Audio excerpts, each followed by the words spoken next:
Oleh karena topik yang akan kita obrolkan ini sesuatu yang bisa dikatakan topik yang hangat sesuai dengan judulnya, begitu ya. Tapi juga mungkin sesuatu hal yang baru buat teman-teman, ya.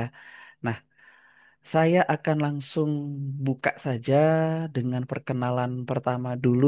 Tadi disampaikan oleh Mas Arief bahwa saya memang sudah terjun bebas di dunia industri, terkhusus di bidang kesehatan kerja dan higiene industri, ya, di mana selesai pendidikan di tahun 2006, saya langsung terjun ke dunia perminyakan dan dunia pertambangan, dan dari sejak itu hingga sekarang saya bergelutnya di dunia K3 seperti teman-teman begitu. Dan mungkin teman-teman bertanya-tanya, kok dokter mau ya kerja di industri?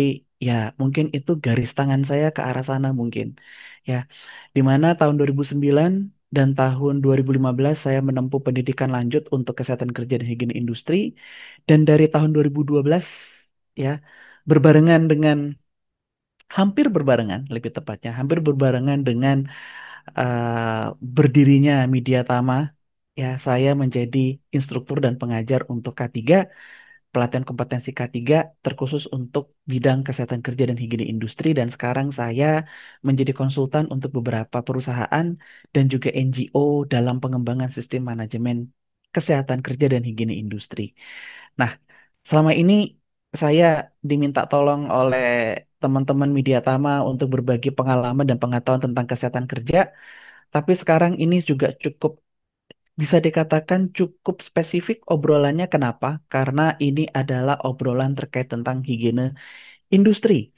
Mungkin bagi teman-teman yang sudah banyak mengikuti, ya, menambah pengetahuan dari narasumber lainnya yang berlatar belakang engineer ataupun juga yang teknis gitu ya. Teman-teman sudah diperkenalkan tentang bagaimana melakukan pengendalian dari sisi aspek teknisnya, dari sisi rekayasa engineeringnya, ya. Nah, sekarang teman-teman akan memiliki pendekatan baru ataupun pengetahuan baru bagaimana pendekatan dari aspek kesehatannya. Begitu. Jadi ini kita saling melengkapi. Bukan berarti saya jago, ya, seperti yang disampaikan Mas Arief gitu ya. Tapi kita sama-sama belajar untuk di siang hari ini supaya kita makin bertambah dan bertambah lagi hasanah pengetahuannya. Oke, eh, selalu saya mau memulainya dengan kenapa ini diobrolin. Jawabannya karena diatur dalam peraturan perundangan. Memang yang teman-teman harus pahami di sini bahwa seringkali peraturan perundangan yang disampaikan itu tidak terlalu eksplisit bahwa perusahaan harus melakukan pengendalian iklim kerja panas begitu, atau mengendalikan ergonomi, atau mengendalikan kebisingan. Enggak. Kebanyakan implisit. Ya, salah satunya pertama di Undang-Undang Nomor 1 Tahun 1970 Pasal 9. Ya, dikatakan di sini bahwa pengurus diwajibkan menunjukkan dan menjelaskan pada tiap tenaga kerja baru tentang kondisi dan bahaya yang dapat timbul dalam tempat kerja. Salah satunya iklim kerja panas. Dan wajib menyelenggarakan pembinaan. Ya, pembinaan supaya para pekerja itu tidak mengalami cedera atau penyakit karena bahaya di tempat kerjanya. Dalam hal ini yang konteks yang kita obrolkan adalah bahaya dari iklim kerja panas itu sendiri. Nah, dan di pasal 14 disinggung lagi secara implisit tentang iklim kerja panas bahwa pengurus perusahaan diwajibkan secara tertulis menempatkan, ya, semua syarat keselamatan kerja yang diwajibkan. Dalam hal kita bekerja di tempat yang iklim kerjanya panas, harus ada rambu-rambu yang dipasang, ya, ataupun juga gambar maupun gambar-gambar yang mewakili bahwa di situ tempat panas loh. Jadi kamu harus melakukan pencegahan, kamu harus melakukan mengenakan alat pelindung diri dan lain sebagainya. Termasuk menyediakan secara cuma-cuma, ya. Yang kalau hal ini tidak dilakukan, kembali lagi, ya, ini pasal terkenal, ya, pasal 15 dari Undang-Undang Keselamatan Kerja, ya, ada pidana, kurungan 3 bulan, denda 100 juta rupiah paling besar. Kenapa 100 juta rupiah? Yang teman-teman harus ingat bahwa 100 ribu di tahun 70 itu kalau mengikuti tingkat inflasi sekarang, terkhusus di saat Mahkamah Agung menerbitkan peraturannya di tahun 2012, itu setara dengan 100 juta rupiah, ya. Jadi ada konversi 1000 kali. Lumayan ya, dari tahun 70 sampai 2012. 40 tahun lebih. Ya, tingkat inflasi kita cukup cukup luar biasa. Ya, kalau dikasih denda 100 juta rupiah kan perusahaan mikir kan. Ah, jangan sampai saya harus bayar gitu. 100 juta rupiah lumayan untuk investasi dan lain sebagainya. Nah, kenapa? Karena kembali lagi diingatkan, setiap pekerja kita di tempat kita itu punya hak untuk memperoleh perlindungan terkait keselamatan dan kesehatan kerjanya. Supaya kita bekerja sehat, kita bekerja aman. Maka untuk kita mendapatkan hak perlindungan tersebut, maka mau nggak mau, suka nggak suka, ya penting perusahaan untuk memberikan perlindungan tersebut. Ya, nah, dalam bentuk apa?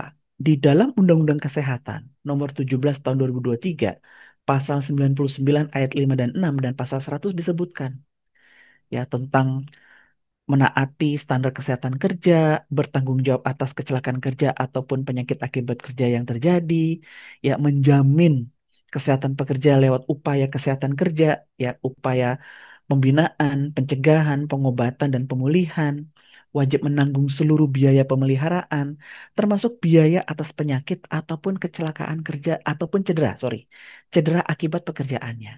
Ya, tapi pekerja pun juga ada kewajiban. Apa kewajibannya?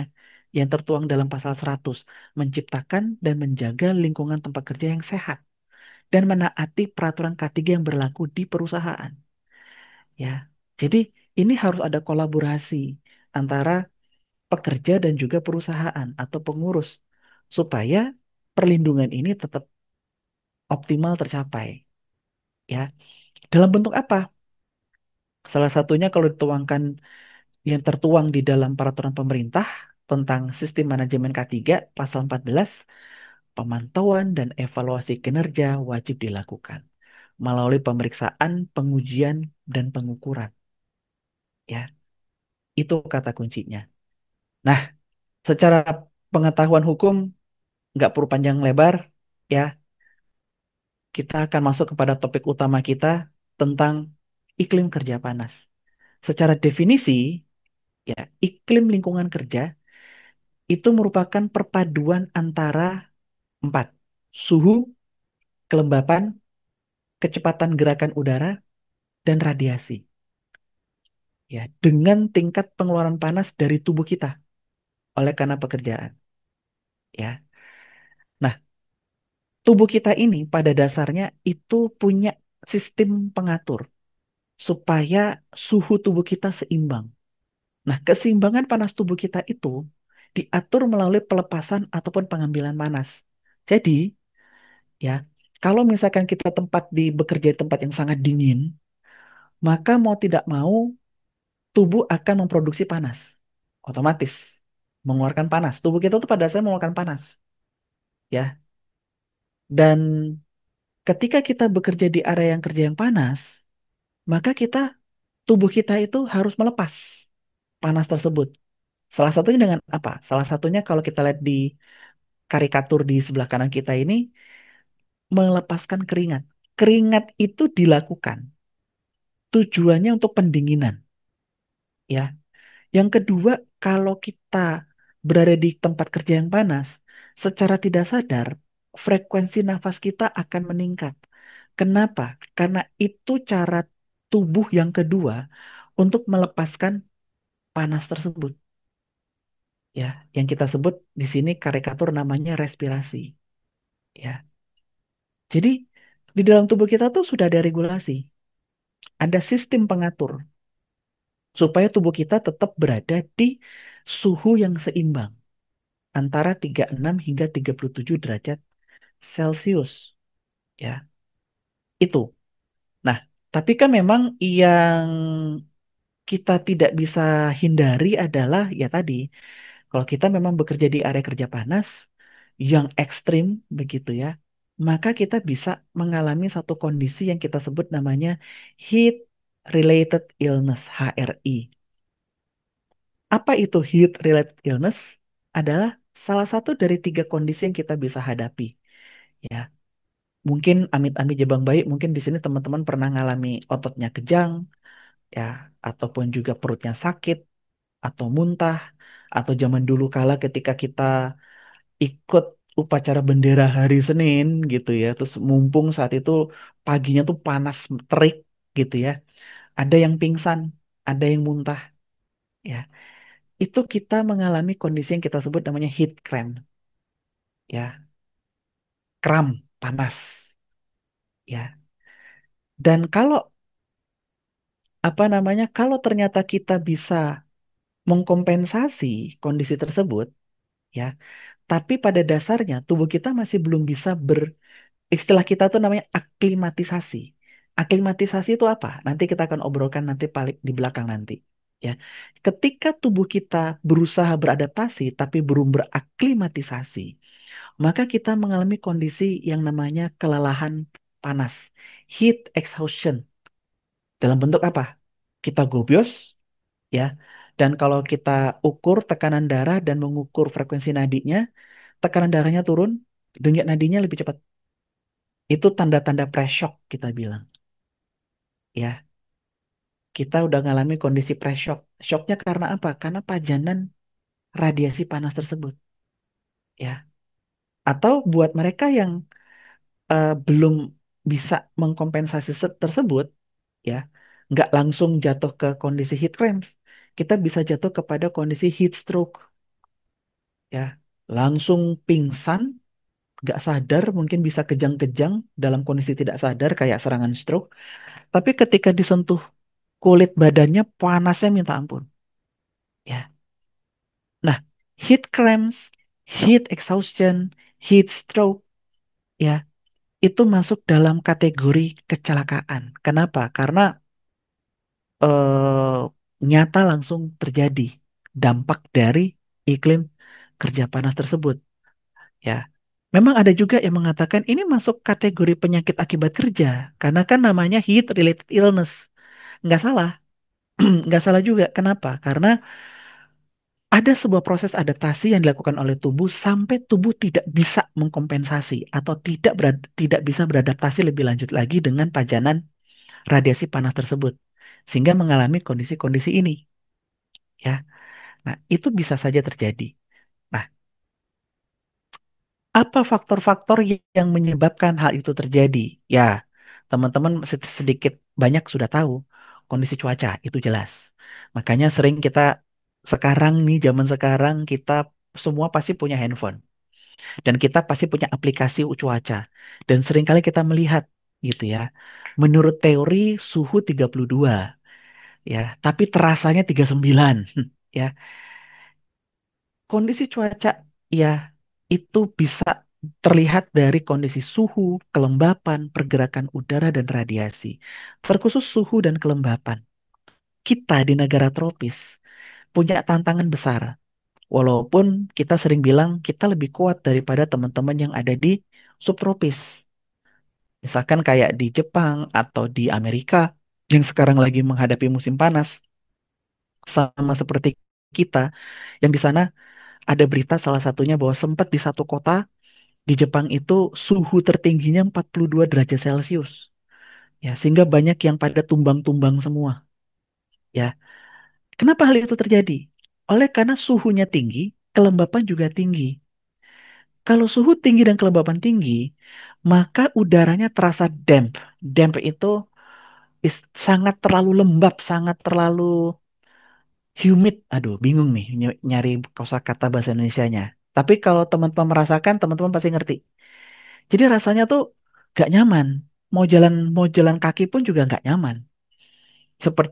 Seperti buat teman-teman yang mungkin kerja di lapangan, entah itu di anjungan migas lepas pantai atau di pertambangan, ataupun juga di manufaktur yang besar seperti pabrik petrokimia dan lain sebagainya, ya. Walaupun cuman inspeksi nih patroli, cuman selama maksimal 15 menit. Tapi pas sudah nyampe masuk ke ruang kontrol langsung gobios kan. Karena itu kondisi cuaca kita yang memang sangat menantang, menantang terhadap ya kondisi badan kita begitu.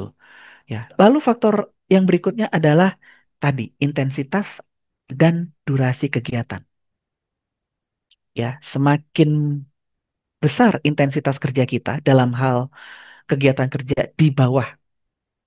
radiasi panas, dan semakin lama kita bekerja di area dengan radiasi panas tersebut, maka risiko untuk kita mengalami heat related illness pun juga besar. Yang ketiga, jangan lupa kondisi tubuh kita, kondisi kesehatan kita. Makanya ya agak wanti-wanti nih buat yang punya ukuran perutnya, lingkar perutnya di atas 90 cm buat laki-laki atau 8, lebih dari 80 cm buat perempuan, orang gendut resikonya lebih besar untuk terkena heat related illness ini. Ya, usia nggak usah ditanya lah ya, makin tua makin gampang. Ya, makin gampang disangrai gitu sama cuaca. Ya, lalu juga asupan air minum. Ya, dan juga obat-obatan yang dipakai.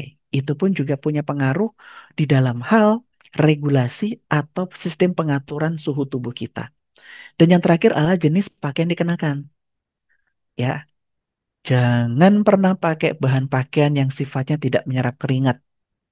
Ya, karena kalau nggak menyerap keringat, terjadi penahanan radiasi panas di dalam tubuh kita yang akhirnya kita makin terbakar. Salah satu bahan pakaian yang paling dihindari kalau musim panas. Terkhusus nih kalau misalkan teman-teman lagi memang liburan gitu ya di musim panas, bahan tetoron ya, plastik sintetis. Aduh, males banget tuh makainya. Panas, minta ampun ya. Nah, jadi itu beberapa faktor yang bisa membuat pekerja itu bisa jatuh sakit. Nah, spektrum atau ruang lingkup dari heat related illness ini besar, mulai dari kondisi yang ringan. Ya, kalau tadi saya memberikan perkenalan buat teman-teman ya, yaitu heat cramps, tapi juga ada heat rash, ada heat edema, ada heat syncope. Ya, kalau heat rash muncul ruam ya. Ruam pada kulitnya akibat pajanan radiasi panas itu umum sekali terjadi. Heat cramps, tadi saya singgung ototnya kram, bukan kejang ya, ototnya kram. Heat udem itu badannya bengkak, ya bengkak karena pajanan radiasi panas.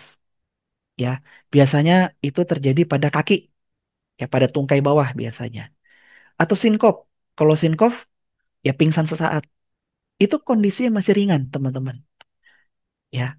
Nah, kalau untuk yang kondisi moderate ataupun yang severe, teman-teman sudah dikenalkan ya heat exhaustion dan juga heat stroke dengan teknik pertolongannya masing-masing ya yang ada di dalam tabel ini. Jadi pada dasarnya nih teman-teman, kita terkhusus nih buat teman-teman yang sudah masuk di ahli higienik industri bersama dengan saya nih. Saya belum tahu siapa nih yang ahli higienik industri di sini. Ya, nanti kita bisa saling bertukar pikiran. Ya, bahwa kita harus mengidentifikasi iklim kerja panas ini dan dampaknya terhadap tubuh. Ini kasarnya gampangnya begini. Seluruh jenis pekerjaan yang dilakukan di outdoor langsung terkena paparan sinar matahari yang terik atau bekerja indoor tapi dengan sumber panas yang sudah kita ketahui ya ketahui dengan pasti secara objektif bahwa memang ini sumber panas yang luar biasa, maka ini semua bisa muncul. Cantumin tuh dalam HIRA kita atau dalam HRA kita. Heat stress, heat cramps, heat edem, heat syncope, heat exhaustion, dan juga heat stroke. Masukin semua. Mau nggak mau, suka nggak suka. Ya. Nanti masalah penilaiannya, assessment risikonya, tingkat risiko itu nanti. Tapi kita harus mengidentifikasi dan mencantumkan semua di dalam tabel HIRA kita, tabel identifikasi bahayanya. Begitu, ya. Nah, sehingga, nah balik lagi nih, ini buat teman-teman yang non, yang bukan ahli higienik industri, perkenalan ya. Atau kalau di pemerintah nyebutnya tuh namanya ahli K3 lingkungan kerja. Ya, ini perkenalan buat teman-teman. Untuk mengendalikan iklim kerja panas, maka kita harus menerapkan prinsip higiene industri. Dalam bentuk apa? Kalau teman-teman melihat pada gambar bahwa ada sumber iklim kerja panas yang akan masuk ke dalam atau mengekspos kepada tubuh pekerja yang nanti bisa jatuh dalam kondisi sakit, maka ada sekian kegiatan yang harus dilakukan. Ya, kita harus melakukan pemantauan, monitoring terhadap iklim kerja panasnya tersebut, kita juga memantau pajanan panasnya juga kepada pajanan radiasi panas terhadap para pekerja, ya, dan kita juga melakukan medical check up. Makanya kenapa medical check up ini penting. Makanya kenapa medical check up ini dikatakan wajib secara hukum. Bukan sunnah ya, wajib ya, diatur dalam peraturan Menteri Tenaga Kerja. Karena itu tadi, untuk kita bisa mendeteksi dini kemungkinan potensi adanya heat related illness kepada para pekerja itu sendiri, ya. Selain juga kita perlu melakukan promosi kesehatan. Kita ngasih tahu dong kepada para pekerja kita, para karyawan, terkhusus buat mereka yang bekerja di area iklim kerja panas. Ya, ini bahwa Anda bekerja di area panas, di mana radiasi panasnya sekian derajat Celcius, sehingga pencegahannya 1, 2, 3, 4. Kalau misalkan ada terjadi insiden terkait heat related illness, ya, heat rash, heat cramps, dan lain sebagainya, maka pertolongan pertamanya seperti ini, ya. Itu yang harus kita lakukan. Nah, yang pertama yang perlu kita tahu adalah kalau kita mengacu kepada Peraturan Menteri Tenaga Kerja, kita perlu tahu dua hal. Beban kerjanya masuk kategori apa dan pengaturan waktu kerjanya bagaimana untuk menentukan yang namanya nilai ambang batas dari iklim kerja panas. Di dalam Peraturan Menteri Tenaga Kerja kita mengenal istilahnya Indeks Suhu Bola Basah (ISBB). Ya. Nah, dalam hal menentukan kategori beban kerja kita tidak secara subjektif, ya. Enggak, kita harus ada penghitungan. Ya, kategori beban kerja itu terlihat dari jumlah energi yang dipakai tiap jam. Ya, 200 kilokalori per jam, 200 hingga 350 kilokalori per jam, dan 350 hingga 500 kilokalori per jam untuk menentukan tingkat ringan, sedang, dan beratnya. Kalau sangat berat, itu pasti lebih dari 500 kilokalori per jam. Ya. Nah, ketika kita sudah tahu jenis beban kerja dan juga pengaturan waktu kerjanya, apakah dia 100% full shift 8 jam di tempat yang panas, atau cuman 1 jam atau 2 jam, yang nanti menentukan nilai ambang batas, maka kita melakukan pengukuran iklim kerja panas. Ada beberapa teknik yang dipakai, ya, tetapi yang mau saya kenalkan kepada teman-teman, terkhusus dari sisi higiene industri, adalah pengukuran ISBB atau WBGT Index. Ya, kita mengacu kepada SNI yang sudah diterbitkan nomor 7061 edisi tahun 2019. Ya, yang kita ukur, ya, adalah, saya perlu sebentar, saya perkenalkan dulu alatnya. Ini alatnya. Mudah-mudahan teman-teman punya di perusahaan. Kalau belum punya, jangan beli dulu. Ya, maksudnya pastikan dulu nih tempatnya teman-teman sudah punya nggak ahli K3 lingkungan kerja, atau secara definisi profesi sudah punya belum ahli higiene industri. Karena mereka lah yang nanti akan melakukan pengukuran iklim kerja panas atau pengukuran ISBB menurut SNI 7061 ini. Di mana, ya, saya izin untuk mundur, di mana teknik pengukurannya adalah ketika kita sudah menentukan titik pengukuran iklim kerja panas, baik secara outdoor ataupun indoor, maka posisikanlah si alat tersebut, ya, dengan mengatur ketinggian. Ukuran ketinggian alatnya itu posisinya mengacu kepada posisi kerja dari karyawan umumnya. Apakah dia posisi duduk atau posisi berdiri, ya. Dan nanti kalau ini dilakukannya di outdoor, maka pengukurannya itu dilakukan 3 kali, ya. Baik-baik pagi maupun siang maupun sore. Itu diukur selama 30 menit. Jadi 30 menit pagi, 30 menit siang, 30 menit sore. Nanti itu langsung kerekam di dalam alat tersebut, ya. Nah, kalau untuk yang indoor cukup kita perekamannya 1 kali 30 menit. Tapi dalam hal penentuan titik pengukurannya, ya, itu harus diukur di kondisi kerja normal. Kondisi kerja normal tuh dalam arti ya peak hours-nya. Peak hours ketika suhunya dirasa agak panas tuh kapan, di jam berapa? Nah, alatnya ditempatin di situ, ya. Nah, kalau ini yang sering kali lupa dalam hal kita mengukur lingkungan, dalam hal ini konteksnya iklim kerja panas, kita harus mengukur dulu tiga hal. Terkhusus yang paling penting kalau untuk iklim kerja panas adalah pengukur kecepatan angin. Kenapa? Karena ada standar di mana kita nggak bisa nih melakukan pengukuran ISBB ini kalau kecepatan anginnya di atas ya 20 meter per second. Taunya dari mana? Kita harus punya alat anemometer. Ya, jadi bisa dikatakan nih terkhusus untuk outdoor. Outdoor itu yang memang agak menantang. Menantang karena kan perubahan kecepatan angin itu bisa berubah dalam hitungan detik atau hitungan menit. Walaupun selama 30 menit kita pasang alat tersebut. Sehingga kita perlu ukur. Ya, kita perlu lihat nih sambil alat ini dipasang, lalu kita juga mengukur kecepatan angin. Apakah dia masih di bawah standar atau tidak? Ya, kurang dari 20 meter per second. Karena kalau anginnya terlalu kencang, otomatis nanti hasil pengukuran mengatakan, oh radiasi panasnya tidak ada. Ini yang berbahaya.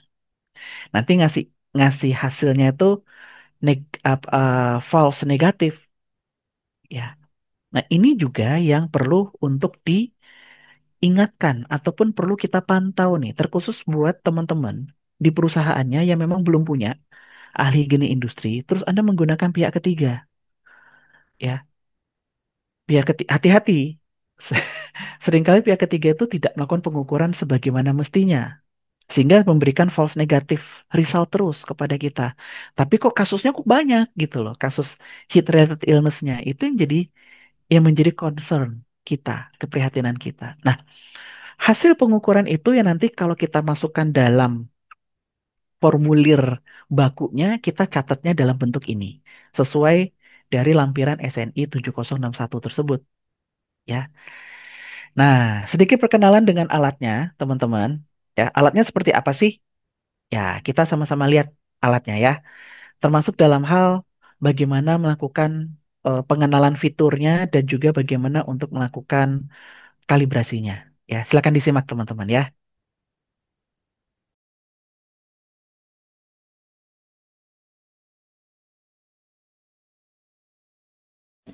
Hello, and welcome to this 3M informational video on the QuestTemp series of WBGT, or heat stress monitors. This is an overview of models and features. The 3M heat stress, or WBGT monitors, are wet bulb, dry bulb, globe thermometers used to assess human heat stress. They use an accepted method to gauge the effects of temperature, humidity, and airflow on human subjects. Measurements can be used to evaluate ISO, ACGIH, and U.S. Army, Navy, and Marine guidelines.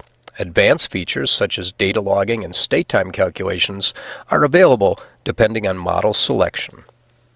Natural wet bulb QuestTemp models include the QT32, QT34, and QT36. These models are also intrinsically safe. Waterless QuestTemp models are the QT44, QT46, and QT48N. IP54 ingress rating helps protect the instrument from exposure to dirt, dust, oil, and water. These instruments are designed to withstand the rigors of everyday use in demanding environments. Let's look at the major components of one of the natural wet bulb models, in this case the QT34. Its removable sensor bar contains 4 sensors. Dry bulb thermometer provides a simple air temperature. Wet bulb thermometer provides a temperature that gives us information on the effects of humidity and airflow. Globe thermometer, a temperature providing the effects of radiant heat, like the sun, and a humidity sensor for the measurement of percent relative humidity. The combination of these measurements provide us with a wet bulb globe temperature for determining heat stress controls. Connectors on the side include an RS-232 connection for computer communication and 2 additional sensor bar inputs for a total of 3 WBGT temperatures. The natural wet bulb models QT32, QT34, and QT36 are certified to UL CSA and ATEX IS standards. How do the waterless models differ from a natural wet bulb instrument? Here is a QT46. The big difference is in the sensor bar configuration. Instead of a wet bulb thermometer, we have a calibrated humidity sensor. The instrument uses this measurement and a proprietary algorithm to calculate wet bulb temperature. This feature eliminates the need for daily wet bulb maintenance. The QuestTemp 46 and 36 also provide state time recommendations per ACGIH, U.S. Navy FEL, U.S. Marine Flag, and EPRI guidelines.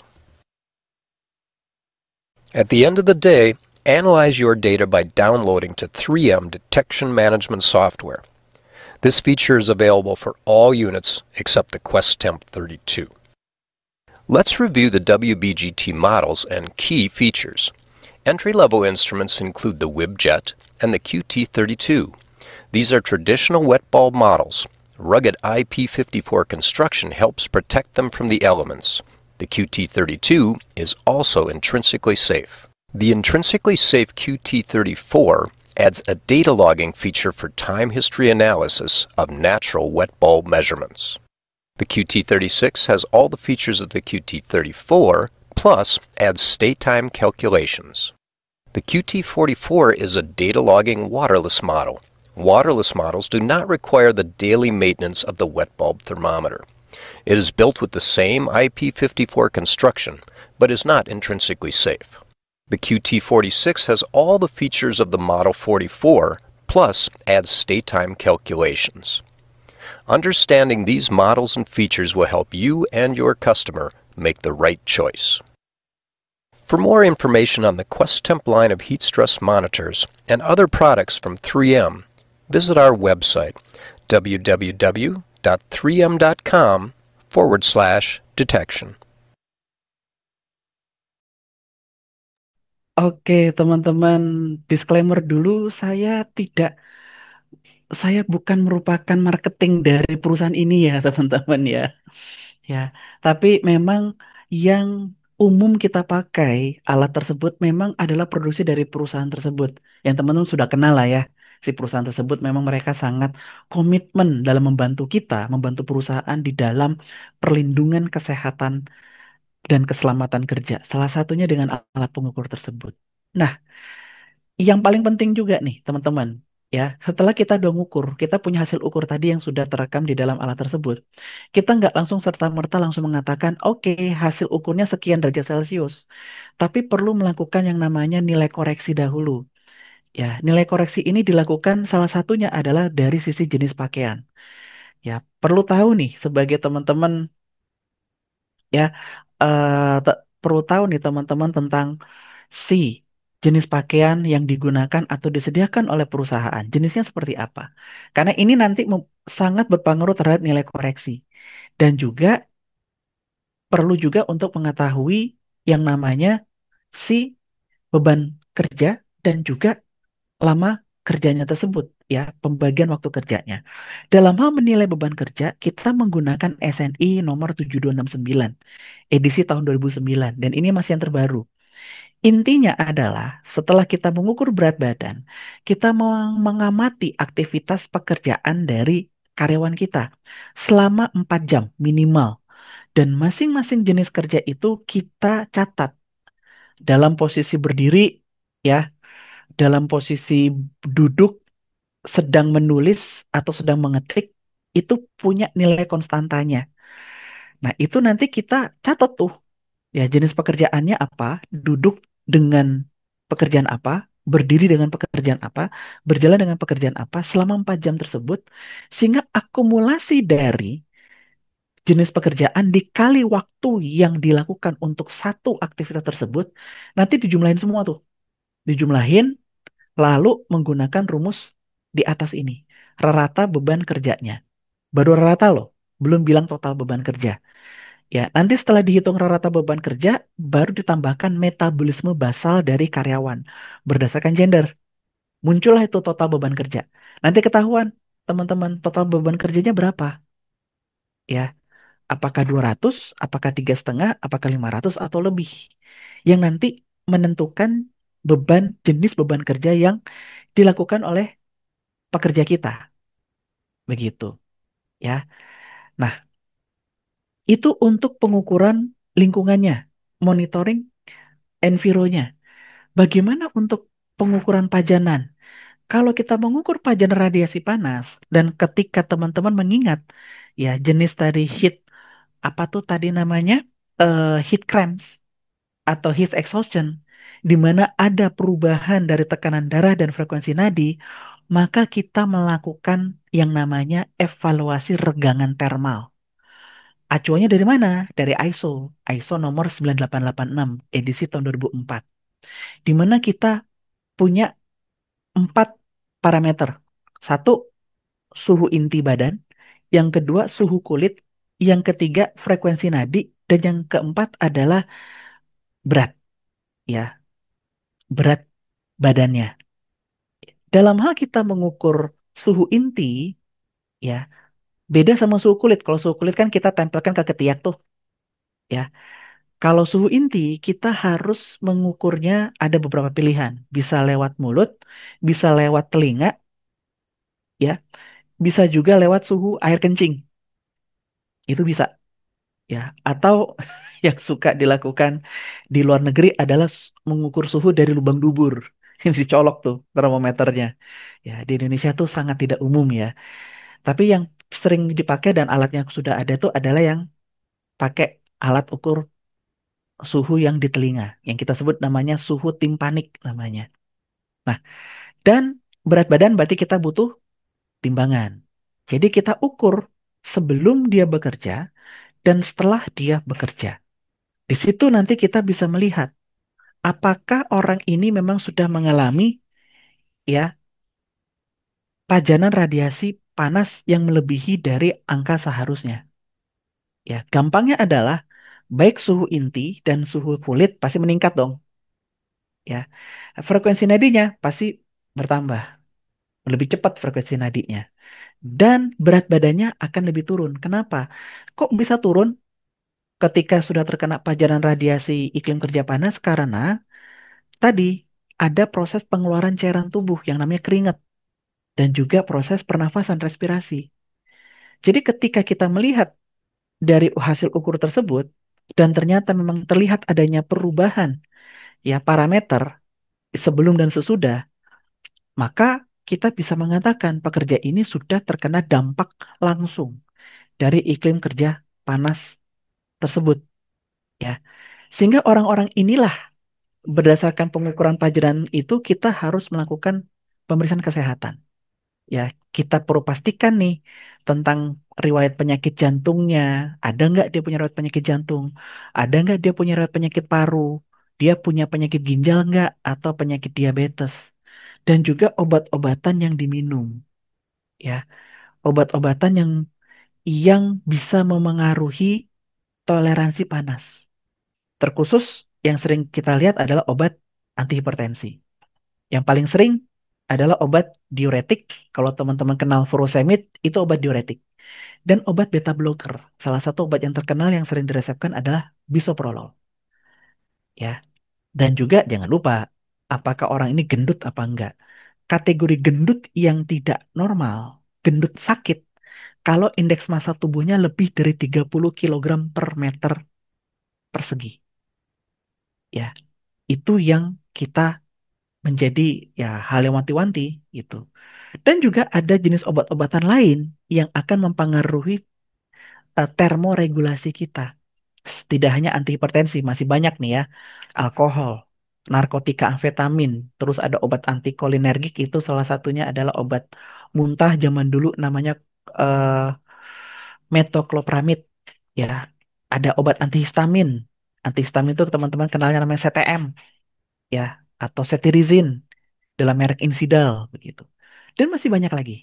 Jadi memang dalam hal kita mengelola pekerja yang terkena pajanan radiasi panas, kita harus melihat riwayat pengobatan yang dia jalani. Ini penting. ya. Karena itu tadi, karena dia bisa mempengaruhi yang namanya termoregulasi atau sistem pengaturan suhu badan, ya. Nah, sekarang kita masuk pada pengendalian. Pengendalian bagaimana? Prinsipnya sih tiga. Rekayasa engineering, administrasi, dan juga APD. Dalam hal rekayasa engineering, teman-teman mungkin sudah ada yang tahu, beberapa di antaranya adalah ventilasi umum, ya, penggunaan pendingin udara, dan juga pemblokiran konduksi panas. Sedangkan administrasi, banyak, ya. Kita lakukan medical check up, kita sediakan area pemulihan, recovery room, setelah dia sudah bekerja, ya, maksudnya dia kerja di tempat area panas, sebelum dia beristirahat ditaruh dulu di recovery room, ya, menyediakan cairan berelektrolit, ya, untuk mengganti cairan tubuhnya yang sudah keluar. Dan ada satu program yang namanya aklimatisasi. Aklimatisasi adalah jenis pengendalian administratif yang kita pakai. Sedangkan untuk alat pelindung diri ada beberapa jenis. Yang paling sering itu adalah pakaiannya, entah itu pakaiannya yang sifatnya reflektif terhadap panas, ya, atau juga pakaian dibasahi. Nah, ini mau saya kenalkan kepada teman-teman tentang pelatihan stres panas, heat stress, ya, bahwa penting sekali kita memberikan edukasi. Kan tadi dibilang di undang-undang harus ada namanya pembinaan kepada para pekerja. Dalam hal konteks iklim kerja panas, maka pembinaan yang kita berikan adalah tentang pelatihan heat stress itu sendiri.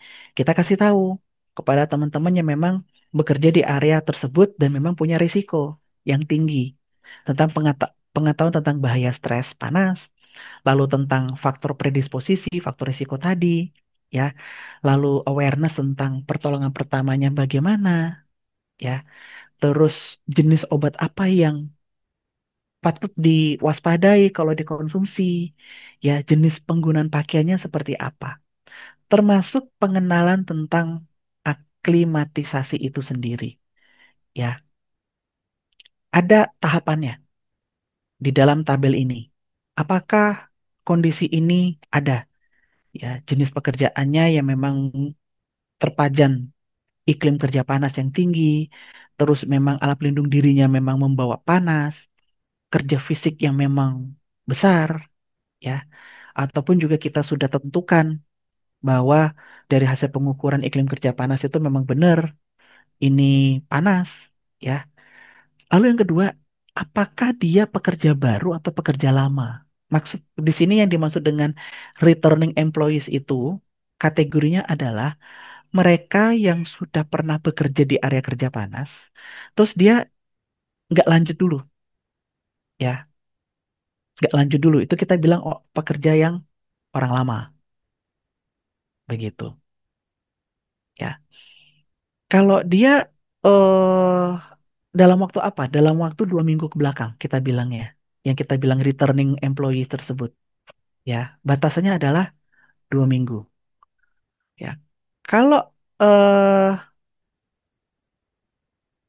apa kalau ternyata si orang ini, karyawan baru ini atau karyawan returning employee ini sudah pernah terpajan panas dalam 2 minggu sebelumnya, maka ya jadwal kerjanya tetap normal saja dengan memberikan precautions, ya. Harus ada monitoring terhadap iklim kerja panas, harus ada pemberian interval istirahat, penyediaan air minumnya, dan lain sebagainya.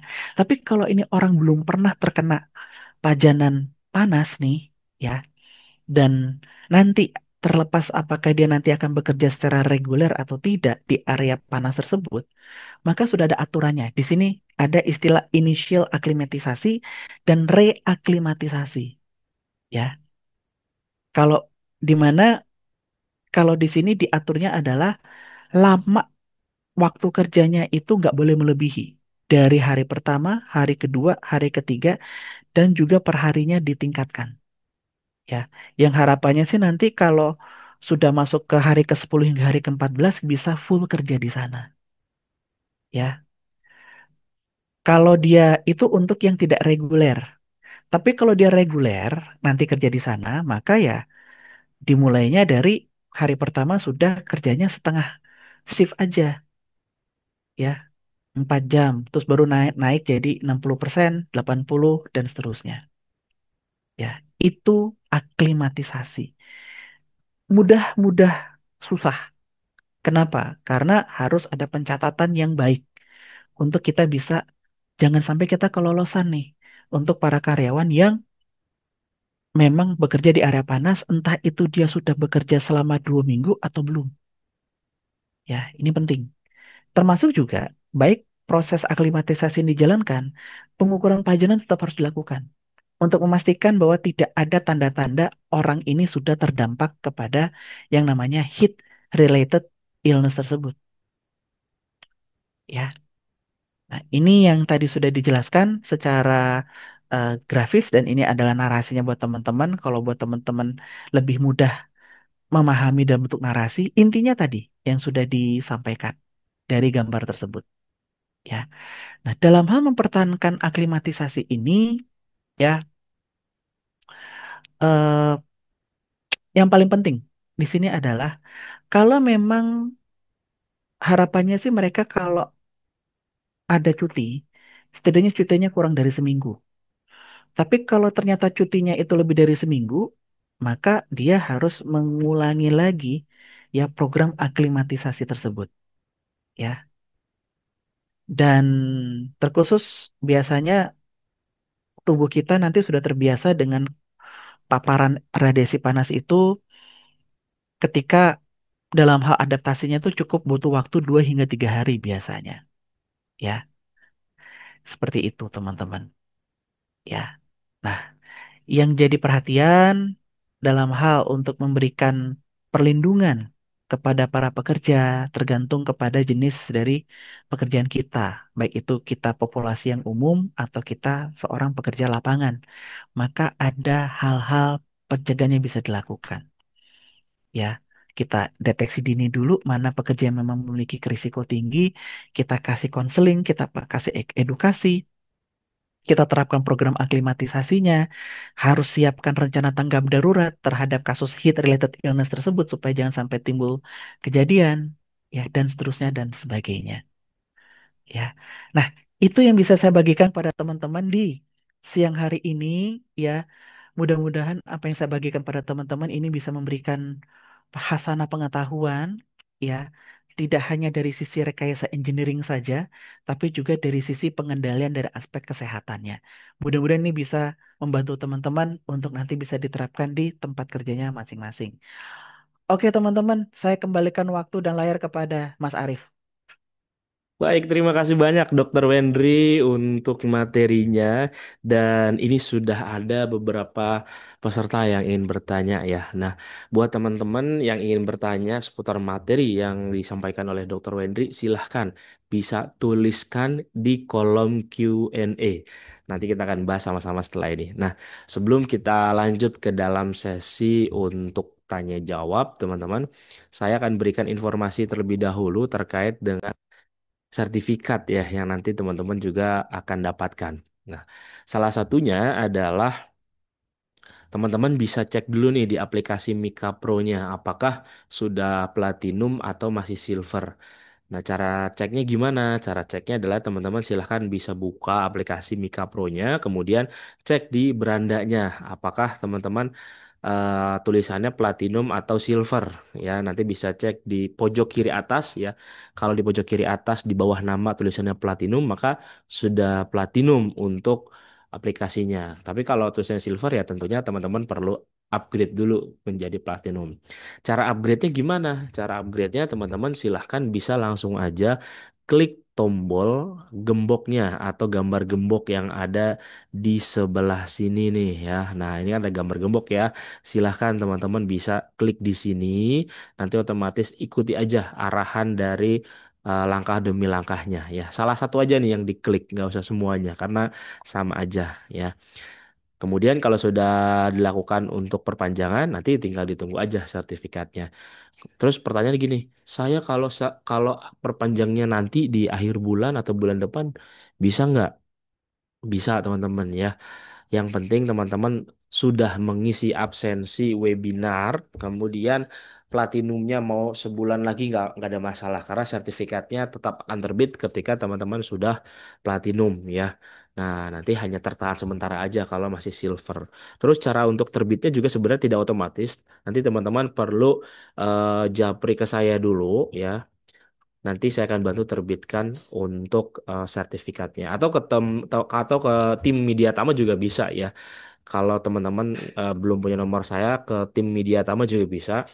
Nanti akan dibantu untuk penerbitan si sertifikat yang belum terbit seperti itu ya. Nah, selanjutnya adalah saya ingin menginformasikan terkait dengan penggunaan pencarian terkait dengan AI ya. Kebetulan minggu lalu juga sudah sempat kami sampaikan, ya, Mediatama memiliki eh, produk digital baru yaitu terkait dengan AI K3 atau Artificial Intelligence K3 yang mana ini nanti teman-teman bisa gunakan sebagai bahan pembelajaran K3 secara mudah karena biasanya di Meta AI ataupun juga ChatGPT ketika kita mencari regulasi-regulasi yang berkaitan dengan K3 biasanya ada yang benar ada juga yang belum benar seperti itu ya. Nah, makanya dengan adanya dan hadirnya AI K3 dari Mediatama bisa menjadikan solusi untuk teman-teman mencari regulasi-regulasi yang tepat terkait dengan K3 dan juga akurat ya. Teman-teman yang menggunakan aplikasi Mika Pro Platinum, teman-teman bisa langsung pakai gratis. Silahkan bisa screenshot dulu untuk alamat websitenya aik3.mediatama.co.id bisa langsung buka di Google Chrome, di laptop, di handphone ya. Nanti teman-teman tuliskan alamat websitenya, lalu teman-teman nanti akan diarahkan seperti ini. Klik aja mulai konsultasi ya, konsultasi K3. Kemudian tinggal login menggunakan akun aplikasi Mika Pro ya. Nah, teman-teman kan sudah punya akun aplikasi Mika Pro ya. Kalau sudah punya tinggal login aja pakai email dan passwordnya. Kemudian klik login. Nah, kalau sudah silahkan nanti bisa tanya semuanya dengan AI K3-nya Mediatama ya. Nah, ini menarik sekali teman-teman nanti bisa buat belajar atau mencari sesuatu yang seputar K3. Sekali lagi, ini seputar K3 ya. Tidak bisa teman-teman nanya soal menu masakan untuk Lebaran. Nggak bisa, karena dia nggak tahu ya. Karena ini khusus untuk AI K3-nya saja, seperti itu. Oke, kalau teman-teman yang masih silver gimana? Nah, silahkan nanti di-upgrade dulu menjadi platinum, baru nanti bisa menggunakan atau memanfaatkan aplikasi ataupun juga website dari AI K3 ini ya. Silakan teman-teman coba sekarang ya. Oke, kemudian bagi teman-teman yang ingin mereview kembali materi webinar K3 bisa langsung meluncur ke channel YouTube-nya Kak Cik Deni. Di sini rekaman webinar kita upload, nanti teman-teman bisa langsung tonton lagi kalau misalkan kelewat ya. Kemudian bagi teman-teman yang memiliki SKP lisensi ya dan sudah expire silahkan bisa diperpanjang di Mediatama. Mediatama bisa bantu untuk proses perpanjangannya. Kemudian, nah ini menarik nih yang banyak yang WA saya. Apa namanya? Agustusan 17 Agustus ada promo nggak? Ada ya teman-teman. Di sini ya, kita ada 5 ya, 1, 2, 3, 4, 5 untuk pelatihan yang kami berikan diskon 50%. Sehubungan dengan kami membuka cabang baru di Karawang. Jadi ada Mediatama Karawang Center buat teman-teman di Karawang Barat nanti bisa langsung meluncur ke sana. Mediatama hadir untuk teman-teman daerah Karawang dan sekitarnya supaya lebih dekat untuk ikuti pelatihan ya. Ada beberapa pelatihan seperti TKPT, Supervisor Perancah, Teknisi K3 Perancah, Damkar dan P3K kami buka secara 50% diskon ya. Dan pelatihannya ini nanti di Karawang ya teman-teman. Yuk silakan yang dekat dengan Karawang dan sekitarnya bisa ambil promo ini, bisa hubungi saya ataupun juga nanti bisa hubungi tim Mediatama yang teman-teman kenal ya. Jangan sampai kelewatan untuk diskon 50% ini ya teman-teman. Kemudian bagi teman-teman yang ingin mulai terjun ke dunia K3 bisa ambil dari sertifikasi ahli K3 umum Kemenaker RI. Dan kita ada kelas di tanggal 16, masih ada harga early bird untuk potongan Rp500.000. Bahkan sampai Rp750.000 bisa teman-teman dapatkan sebelum pembayaran di tanggal 6 Agustus. Ya, masih ada waktu, teman-teman. Kemudian kalau teman-teman ingin ambil yang BNSP, kita juga ada ahli K3 yang BNSP. Dan ini juga ada program subsidi, jadi harganya sangat terjangkau sekali se-Indonesia kayaknya ya. Hanya 950.000. Harga normal teman-teman juga boleh cari di luaran sana ada yang sekitar 2,5 juta sampai 3,5 juta. Media Tama hanya 950.000 saja sudah termasuk uji kompetensi. Nanti teman-teman mendapatkan sertifikatnya dari BNSP juga seperti itu ya. Nah, untuk pendidikannya saat ini D3 teman-teman untuk yang ahli K3 BNSP. Kalau yang dulu 2024 masih bisa SMA. Kalau sekarang sudah D3 ya teman-teman untuk yang level ahli. Nah, kalau teman-teman yang SMK atau SMA gimana? Ambilnya yang operator K3 atau petugas K3. Bedanya apa nih? Bedanya adalah kalau teman-teman belum punya pengalaman kerja di bidang K3, ambilnya yang operator. Tapi kalau sudah punya pengalaman di bidang K3, ambil yang petugas ya. Nah, sebenarnya yang level ahli ini bisa ya teman-teman kalau masih kuliah. Nah, syaratnya adalah semester akhir di semester 7 minimal. Nah, itu bisa untuk mengikuti sertifikasi K3. Tapi semester akhirnya adalah yang bidang K3 ya, teman-teman. Oke, lanjut kalau kita sudah punya auditor, kalau kita sudah punya ahli K3 umum Kemenak RRI, lanjut ke auditor. Nah, ini juga full online, nanti kita akan running di tanggal 18 Agustus. Lalu, nah tadi yang disampaikan oleh Dr. Wendri ya, kita juga ada sertifikasi Kemnaker untuk ahli K3 Muda Lingkungan Kerja. Nah, ini pembelajaran secara blended training. Nanti teman-teman juga akan praktek menggunakan alat yang disampaikan tadi oleh Dr. Wendri juga ada ya, ini di gambarnya di flyer juga ada. Dan untuk sertifikatnya, teman-teman nanti bisa mendapatkan sertifikat higiene industri muda atau HIMU dari BNSP dan SKP serta lisensinya dari Kemnaker RI ya, teman-teman. Lalu untuk di sektor kelistrikan kita ada teknisi K3 listrik, pembelajarannya blended training. Untuk persyaratan utama adalah minimal SMK kejuruan teknik dan bekerja di bidang kelistrikan. Nah, kalau kita sudah minimal D3 atau S1 khusus yang teknik ya, ambilnya yang ahli K3 listrik saja, teman-teman. Dan ini juga sama, bekerjanya wajib di perusahaan yang atau saat divisi kelistrikan ya, teman-teman. Oke, kemudian untuk konstruksi kita ada ahli muda K3 konstruksi dan ini pembelajarannya full online training, minimal pendidikan SMA sudah bisa ikut pelatihan ahli muda K3 konstruksi. Silakan bisa diikuti teman-teman, ini kelasnya ramai juga ya untuk di Media Taman. Kemudian buat teman-teman yang mengawasi perancah ikut supervisor perancah, tapi kalau yang memasang dan membongkar perancah ambil yang teknisi ketiga perancah. Keduanya juga kita lakukan secara blended training, artinya nanti teman-teman akan praktek langsung gimana caranya melakukan pemasangan dan pembongkaran dari perancah itu sendiri. Lalu untuk di tim tanggap darurat kita punya sertifikasi petugas perat kebakaran kelas D. Ini juga blended training. Nanti teman-teman akan memadamkan kobaran api menggunakan fire blanket dan juga APAR. Untuk selanjutnya tanggap darurat selanjutnya ada P3K.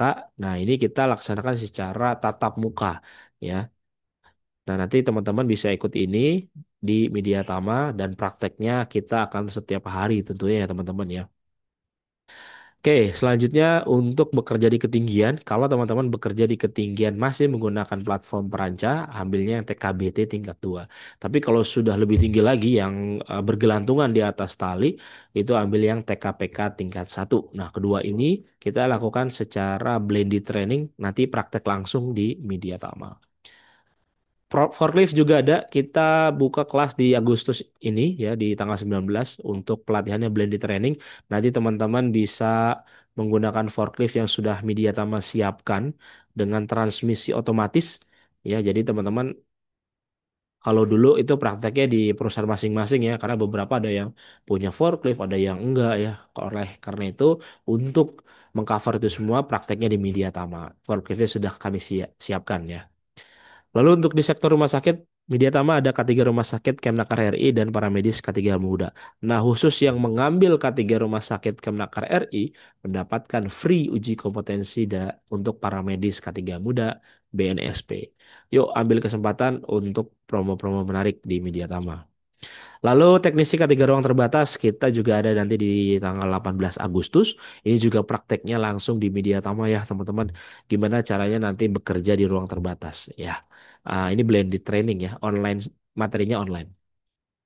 Lalu di sektor migas kita ada operasi K3 migas. Untuk yang selanjutnya ada pengawas ketiga migas. Bedanya apa? Bedanya hanya di pendidikan saja. Kalau teman-teman pendidikannya SMA, SMK itu ambilnya yang operasi K3 migas. Kalau sudah D3, S1 dan sebagainya ambilnya yang pengawas ya. Nah, ini untuk pelaksanaannya dilakukan secara online training ya, teman-teman. Lalu kita sebagai seorang ahli K3 penting juga mengetahui ilmu untuk investigasi insiden. Nah, ikuti program pembelajarannya di tanggal 19 Agustus secara online training. Kemudian ada HIMU dan HIMA ya teman-teman. Kalau tadi hygiene industry itu yang Kemnakernya, yang ahli K3 muda lingkungan kerja.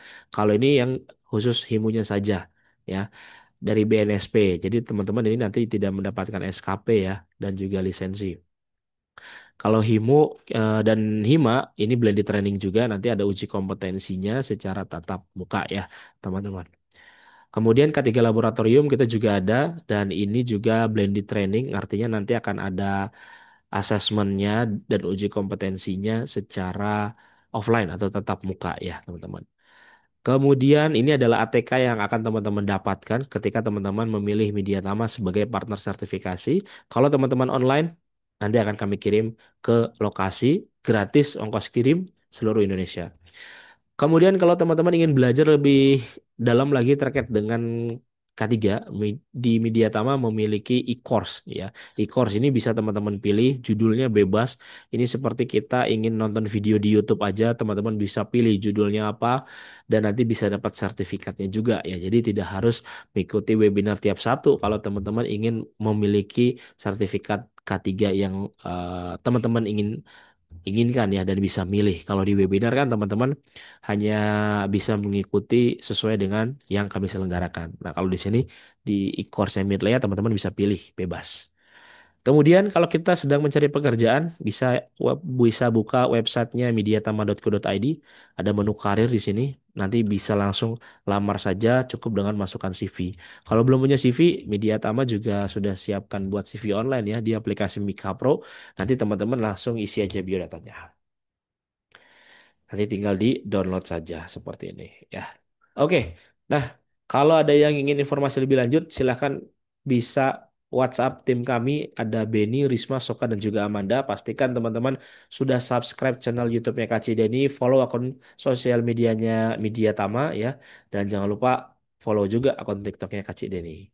Kalau ada yang ingin kerjasama sebagai sponsor, boleh hubungi nomor telepon Media Tama ataupun juga ada instruktur yang ingin bergabung menjadi pembicara di webinar kolega, teman-teman silakan japri saya. Ini nomor saya yang lama sudah aktif kembali. Teman-teman silahkan bisa dijapri aja. Nanti saya akan jadwalkan terkait dengan jadwal kosong yang nanti bisa dijadwalkan untuk teman-teman yang ingin bergabung menjadi instruktur media tama di webinar kolega. Oke, baik. Ini sudah makin bertambah yang bertanya. Sebelum saya lanjut ke dalam Q&A, teman-teman, saya akan berikan absensinya terlebih dahulu ya. Nah, absensi ini teman-teman silahkan bisa diisi cukup satu kali aja. Nanti teman-teman ada tulisannya berhasil ya, sampai ada tulisannya berhasil. Kalau belum silahkan nanti teman-teman bisa diisi sampai tulisannya berhasil. Karena kalau cuman isi tapi tidak sampai berhasil, biasanya sertifikatnya tidak terbit ya. Sayang ya teman-teman. Jadi silahkan bisa diisi dan pastikan berhasil. Karena banyak beberapa peserta yang sudah isi tapi belum berhasil karena sinyal. Nah, itu silakan bisa isi dua kali juga nggak apa-apa ya. Oke, silakan bisa isi absensi sudah saya share di kolom chat Zoom. Baik, di sini sudah banyak yang bertanya. Pertama dari Pak Suparman nih, Dok. Apakah memang ada kewajiban setiap kontraktor proyek wajib menyediakan dokter untuk melayani para pekerja proyek yang sedang sakit? Dan apakah setiap pekerja proyek wajib memiliki BPJS? Jika wajib, menjadi beban siapa iurannya? Silakan, Dokter Wendri. Oke, ini pertanyaannya sangat bagus. Eh, Memang di dalam peraturan perundangan tidak disebut secara eksplisit seperti salah satu peraturan Menteri Tenaga Kerja mengatakan perusahaan wajib memiliki ahli K3, ataupun juga di dalam peraturan Menteri Tenaga Kerja tentang mengatakan perusahaan wajib memiliki ahli higiene industri. Untuk dokter pemeriksa kesehatan tenaga kerja tidak disebut secara eksplisit. Secara implisitnya adalah di dalam Peraturan Menteri Tenaga Kerja Nomor 3 Tahun 82 disebutkan perusahaan wajib menyelenggarakan pelayanan kesehatan kerja, wajib menyelenggarakan upaya kesehatan kerja. Di pasal berikutnya disebutkan bahwa upaya kesehatan kerja itu dipimpin dan dikelola oleh dokter. Jadi dari dua pasal tersebut ya, itu secara tidak langsung mengatakan bahwa perusahaan itu wajib memiliki dokter. Gampangnya begitu. Nah, yang harus dipahami di sini, Pak Suparman, adalah bahwa dalam menyelenggarakan upaya kesehatan kerja tersebut tidak terfokus 100% kepada program pengobatan tok atau program pemulihan tok. Karena yang kita harapkan di sini adalah adanya program untuk membuat karyawan itu bekerja dengan sehat. Maka harus ada program pembinaan dan program pencegahan. Kata kuncinya di situ. Memang apa ya? Dari sejak 2006 hingga sekarang tuh pemahaman ini selalu saja belum bisa digugurkan dengan mudah, belum bisa dihancurkan, dimusnahkan dari muka bumi bahwa kalau perusahaan punya dokter nanti bleeding cost karena dokternya ngobatin. Enggak. Dokter pemeriksa kesehatan tenaga kerja, kehadirannya tuh bukan ngobatin. Tugas utama dia, KPI dia bukan itu. KPI dia adalah mencerdaskan para pekerja supaya hidup sehat. Jadi harus ada program pembinaan, harus ada program pencegahan. Supaya KPI utamanya dari dokter tersebut di perusahaan adalah nihil berobat sakit itu. Jadi kalau semakin banyak karyawan yang berobat ke dokter tersebut, dia nggak dapat bonus. Gajinya potong. Dokter perusahaan beda dengan dokter rumah sakit. Ya, rumah sakit dia butuh pasien supaya bisa nambah bonus dia. Tapi kalau dokter perusahaan, bonusnya itu adalah dari pencapaian target yang diamanatkan dari peraturan perundangan bahwa tidak ada yang jatuh sakit. Kata kuncinya di situ. Dan yang kedua, apakah setiap pekerja proyek wajib memiliki jam sostek? Jawabannya wajib, karena itu sudah diatur dalam undang-undang. Ya, seluruh pekerja, ya, terlepas dari status kepegawaian, status kontraknya, wajib didaftarkan sebagai peserta BP Jam Sostek. Itu wajib. Dan karena dia dibayar, honornya digaji oleh perusahaan, maka yang membayar iuran BP Jam Sostek adalah perusahaan. Begitu. Jadi, kalau memang sudah dapat proyekan atau mengikuti tender proyek, tolong hal itu dihitung dalam overhead cost. Gitu loh. Jangan ujuk-ujuk nanti ketika sudah dapat proyek, udah langsung dipegang, terus ternyata tidak melakukan kewajiban yang diamanatkan oleh peraturan perundangan, nanti timbul tindakan anarkis dari para pekerja proyek. Kenapa? Haknya tidak dipenuhi. Pekerja proyek nggak salah. Karena pekerja proyek mengacu kepada peraturan perundangan bahwa mereka berhak mendapatkan perlindungan. Salah satu implementasi dari perlindungan tersebut adalah mereka terdaftar sebagai peserta BP Jam Sostek, ya. Dan kalau misalkan mereka mengalami kecelakaan atau penyakit akibat kerja, maka perusahaan wajib menanggung biaya tersebut. Dan karena itu sudah ditanggung, sudah di apa dialih dayakan tanda kutip, didelegasikan kepada BP Jam Sostek, maka BP Jam Sostek yang akan membayarkan. Nah, ini dalam hal nanti ngobrol tentang kecelakaan kerja atau penyakit akibat kerja dalam hal konteks BP Jam Sostek, nanti kita bisa obrolin nanti di middle berikutnya, teman-teman ya. Baik, seperti itu ya, Pak Suparman untuk jawabannya. Nah, teman-teman, kalau ada yang mau bertanya langsung boleh ya, silakan klik raise hand. Nanti kita akan berikan kesempatan untuk bertanya langsung dengan Dr. Wendri. Nah, ini sudah ada Pak Kurniawan nih. Silakan Pak Kurniawan jika ingin bertanya langsung. Selamat sore, Pak Kurniawan Maulana. Bisa di-unmute? Selamat selamat sore, Pak. Ya, sore. Selamat sore, Dokter Wendri. Izin bertanya, Pak. Ya, silakan. Ini tadi pembahasannya sangat menarik ya tentang headrest. Ini juga lagi panas-panasnya ya, Kak. Ini ada beberapa pertanyaan, Pak. Bagaimana proses kita sebagai seorang safety melakukan penetapan batas waktu kerja dan istirahat ataupun work rest regimen bagi pekerja yang terpapar panas ekstrim berdasarkan hasil pengukuran headrest yang kita lakukan, serta bagaimana hasil pengukuran yang kita lakukan tersebut dapat kita integrasikan ke dalam dokumen HSE berupa HIRADC atau JSA yang tentunya sesuai dengan SMK 3 perusahaan, sesuai dengan PP nomor 50 tahun 2012. Kemudian Pak, ada satu lagi, ini terkait dengan parameter fisiologis apa saja yang harus kita monitor untuk mendeteksi terjadinya head exhaustion pada pekerja di lapangan, Pak. Gampangnya begini, Mas Kurniawan. Kita kembali kepada Peraturan Menteri Tenaga Kerja Nomor 5 Tahun 2018 dalam lampiran nilai ambang batas untuk indeks suhu bola basah.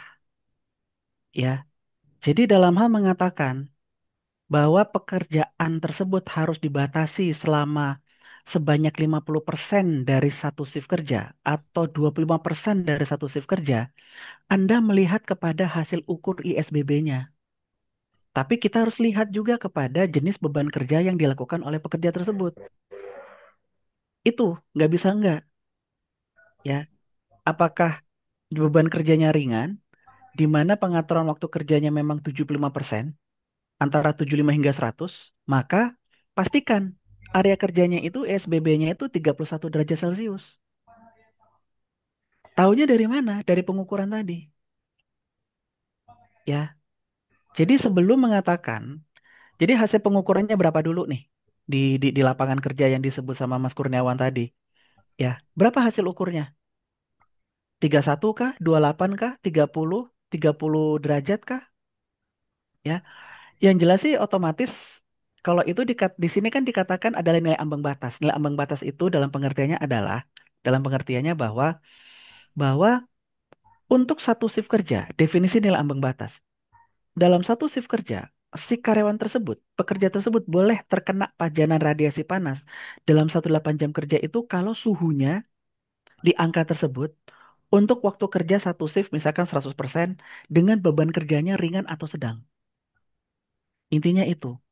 Nah, bagaimana kalau ya, bagaimana kalau ternyata setelah diukur nih, ternyata ISBB-nya di atas nilai ambang batas, di atas 29 derajat, ya, atau di atas 28 derajat Celcius. Ya, selain rekayasa engineering yang harus dilakukan, ya, maka mau nggak mau suka nggak suka, ya, mau nggak mau dan suka nggak suka nih, kita membuat pembatasan waktu kerja sesuai dengan hasil ukur, sesuai dengan tabel ini. Gampangnya begitu, gampangnya. Dan dalam hal nanti menuangkan ke dalam HIRA, gampang. Tinggal tulis jenis aktivitas kerjanya apa di lapangan. Terserah mau nulisnya pekerjaan lapangan kek, pekerjaan apa kek, gitu ya.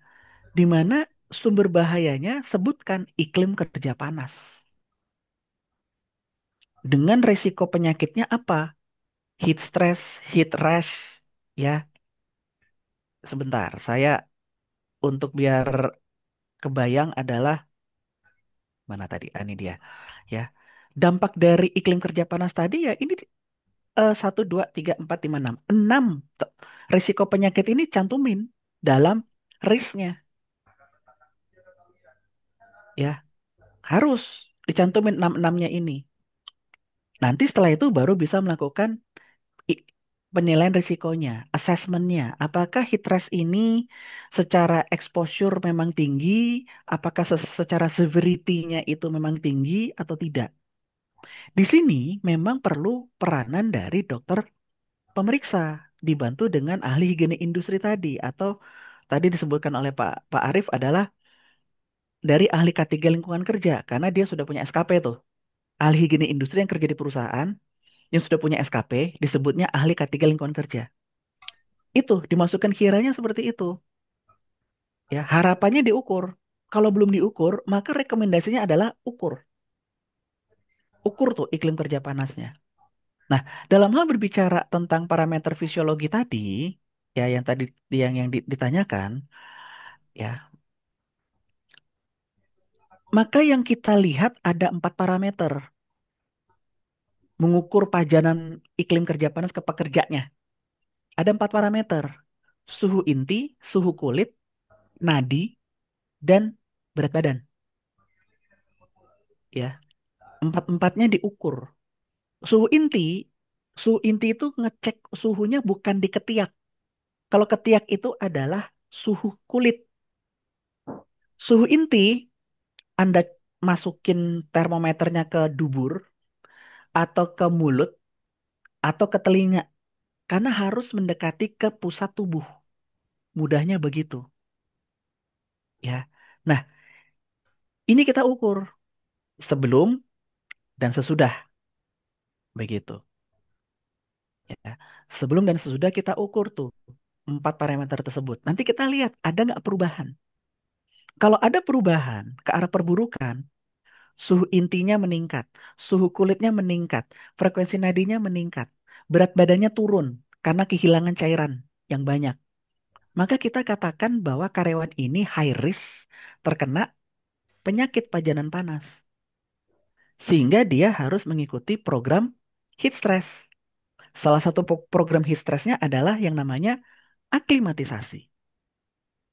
Ya, mudah-mudahan ini bisa menjawab ya, Mas Kurniawan ya. Bisa dok, Prokopi. Oke, baik. Seperti itu ya, Pak Kurniawan untuk jawabannya. Baik, sambil menunggu rekan-rekan yang lainnya raise hand, ya kita lanjutkan lagi pertanyaan dari kolom Q&A.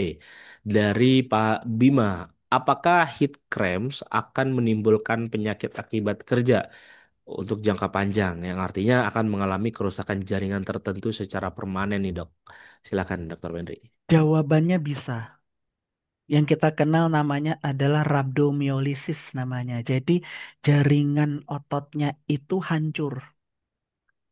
Oleh karena apa? Oleh karena sel-sel ototnya keriput. Kenapa dia keriput? Karena cairan selnya nggak ada. Kenapa cairan selnya tidak ada? Karena mereka keluar dari tubuh sel tersebut karena diserap oleh radiasi panas.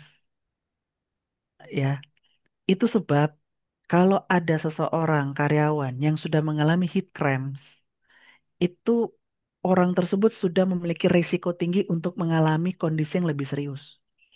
Yang disebut namanya rhabdomyolysis namanya. Dan itu bisa permanen. Ya, makanya penting untuk kita deteksi dini melalui HIRA kita. Bahwa di tempat kerja kita dengan jenis pekerjaan kita ada sumber bahaya iklim kerja panas ya sehingga bisa menimbulkan heat cramps dan lain sebagainya termasuk rhabdomyolysis. Monggo itu bisa dimasukin. Boleh ya karena itu kan kita mengidentifikasi risiko penyakit yang terjadi karena pajanan iklim kerja panas tersebut. Yang nanti harus ada sekian banyak pengendalian yang perlu kita lakukan, baik dari sisi rekayasa engineering, pengendalian administratif, dan juga alat pelindung dirinya. Mudah-mudahan bisa menjawab ya. Oke, baik. Seperti itu ya Pak Bima jawabannya. Lanjut lagi, Pak Timothy. Silakan Pak Timothy, bisa di-unmute dulu. Silakan Pak. Selamat siang dok. Ya, Dok, saya mau nanya dok. mm-mm, Kalau misalnya seorang karyawan dia terkena radiasi, mm-mm. terus kita obatin, begitu dia kembali kerja, apakah dia bisa ditaruh di tempat yang sama atau dia harus dipindahkan dok? Jadi dok, nah, dok. Jawabannya harus diakses dulu, Pak. Kita harus lihat dulu nih, setelah dia sudah mengalami mengalami insiden akibat dari pajanan radiasi panas tersebut, terus sudah diobati dan dirawat oleh dokter di rumah sakit, terus lalu disimpulkan bahwa dia boleh pulang dari rumah sakit, ya, maka kita perlu perlu cari tahu sudah ada kecacatan belum. Dalam hal ini bicara kecacatan tidak hanya bicara kecacatan anatomi tubuh loh, bukan bicara telinga hilang, mata hilang, kepala hilang, bukan. Itu cacat anatomi. Tapi kita bicara cacat fungsi. Apa apa yang terjadi pada tubuh si korban tersebut? Apakah sistem perkemihannya terganggu, ginjalnya rusak, atau ototnya yang rusak yang ditanyakan oleh Mas Bima tadi? Ya, itu kita harus assess dulu, Pak. Yang kita sebut dalam teorinya, nyebutnya namanya return to work assessment. Return to work assessment harus dilakukan oleh tiga pihak, SDM, K3, kesehatan kerja. Nggak bisa nggak. Ini yang seringkali tidak pernah dilakukan oleh banyak perusahaan. Yang melakukan cuma K3 doang. Masalahnya K3 dokter bukan. Saya sering suka nembak secara tajam begitu. Ya, karena kita harus menentukan status kecacatannya dulu, kecacatan fungsinya. Nah, ketika kita sudah menemukan tingkat jenis kecacatan dan tingkat kecacatannya, dan nanti kita lakukan analisis lebih lanjut lagi terhadap uraian tugas pekerjaannya, barulah kita bisa putuskan apakah dia boleh kembali ke area kerja tersebut dengan uraian tugasnya yang awal, atau harus ada penyesuaian atau pembatasan jenis pekerjaan atau beban pekerjaannya. Ya, seperti itu. Tidak bisa lang sejujurnya nggak bisa langsung dijawab, oh nggak bisa. Nggak. Kalau ngomong kayak begitu nanti Anda menerapkannya secara tangan besi atau secara hitam putih kepada karyawan, karyawannya protes. Karyawannya bisa tindakan anarkis. Kenapa? Atas dasar apa saya dikatakan cacat? Atas dasar apa saya dimutasikan? Saya masih kuat kok. Begitu. Nah, harus ada penilaian objektif. Penilaian objektif yang dilakukan melalui proses return to work assessment di mana dari kacamata kedokteran okupasi, kedokteran industri, kita harus menentukan jenis kecacatannya ada nggak setelah dia sudah mengalami insiden akibat dari pajanan radiasi panas tersebut. Kira-kira seperti itu, Pak. Oke, baik. Ya, seperti itu ya Pak Timothy untuk jawabannya dan ini sudah ada lagi pertanyaan dari Pak Bima nih. Seperti Pak Bima mau bertanya lagi. Ya, silakan Pak Bima bisa di unmute terlebih dahulu Pak Bima. Silakan Pak. Oke, terima kasih, Pak. Dok, izin bertanya. Mm-mm. Maaf, suara saya jelas ya, Dok ya? Ya, Ah, Jelas Pak, jelas. ah, Mungkin saya coba simulasikan dengan keadaan investigasi di lapangan ya, Dok ya. Mungkin mm-mm, salah satu contohnya itu kita bekerja pada ketinggian nih. mm, Pertanyaannya itu terkait dengan golden time ketika head cramp itu terjadi. Karena saya coba simulasikan ketika kita ada kecelakaan kerja di ketinggian ya, kan mm, kita harus ada golden time dari otoritas yang memang contoh TKPK atau seperti apa rescuer ya. mm-mm, Mereka ini punya golden time mungkin 3 sampai 7 menit untuk merescue pekerja sampai ke titik aman dan di-compare dengan golden time penanganan BHD pada tim medis. Nah, mm. artinya untuk apabila head cramp itu terjadi pada saat sebelum sampai ke titik aman, adakah implementasi yang perlu dilakukan ketika bekerja di ketinggian, Dok? Terima kasih. Itu agak sulit, Pak, kalau kita ingin melakukan pertolongan pertama pada kasus heat cramps di ketinggian, karena itu bukan kondisi kondisi aman. Untuk first aider-nya pun tidak aman.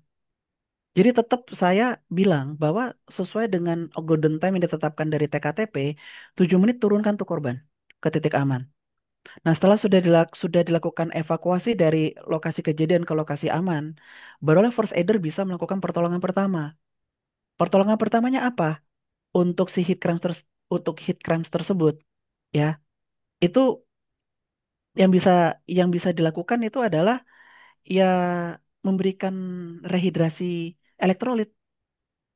Jadi kita memberikan cairan elektrolit kepada si korban tersebut supaya ya si kondisi dehidrasi yang disebabkan oleh radiasi panas tersebut bisa teratasi. Itu pertolongan pertamanya, ya. Kita rehidrasi, istilah kedokterannya, rehidrasi kita mengembalikan cairan tubuh si korban dengan memberikan cairan elektrolit, mau Pocari Sweat, sorry ya, saya nyebut merek biar biar gampang pemahamannya. Mau Pocari Sweat kek, mau Ion Water kek, mau Oralit kek, mau Farolit kek, serah. Pokoknya kembalikan cairan elektrolitnya. Itu pertolongan pertama first aider. Setelah sudah diberikan pertolongan pertama, ya, baru setelah itu kita evakuasi korban dari lokasi perusahaan ke rumah sakit. Di mana rumah sakit nanti akan melakukan tindakan medikal lebih lanjut. Termasuk juga dalam hal dia menilai apakah kejadian heat cramps ini, kejang otot atau kram otot ini sudah menimbulkan satu kecacatan atau tidak. Gampangnya seperti itu. Ya, kalau kita berbicara dari apa namanya studi kasus yang Pak Bima sampaikan tadi, turunkan dulu, nggak bisa. First aider nggak punya kompetensi untuk bekerja di ketinggian kan? Apalagi kalau melakukan kegiatan tersebut terus Anda bawa-bawa botolan air air elektrolit gitu. Jadi turunkan dulu dalam waktu 7 menit, taruh ke lokasi aman, first aider kasih cairan elektrolit kepada korban heat cramps tersebut. Setelah itu evakuasi ke rumah sakit. Nanti dari situ rumah sakit yang akan memberikan kesimpulan apakah kondisi ini sudah kondisi yang permanen, kecacatan permanen atau tidak. Ya, seperti itu, Pak. Baik. Terima kasih, Mas. Oke, baik. Seperti ya Pak Bima jawabannya. Lanjut lagi dari Pak Amran Daeng di kolom Q&A. Pak Amran ini bekerja di sektor konstruksi. Nah, yang mau ditanyakan adalah pekerjaan panas adalah proses pengelasan. Nah, untuk proses pengelasan, apakah pekerja las ini perlu atau tidak untuk diatur jam kerjanya? Nah, kalau perlu itu berapa lama untuk waktu yang wajar untuk sebagai pekerja yang mengelas ini, Dok? Silakan, Dok. Jawabannya adalah diukur dulu ISBB-nya, Pak. Ketika si pengalas tuh lagi melakukan kegiatan kerjanya diukur dengan alat WBGT tadi selama 30 menit. Apakah ISBB-nya di atas nilai ambang batas atau tidak? Ya, kan pekerjaan pengelasan ini ya kalau menurut saya dari pengalaman berkaca dari pengalaman sebelumnya gitu ya. Pekerjaan pengelasan ini tidak dilakukan full 8 jam secara total ya, secara total.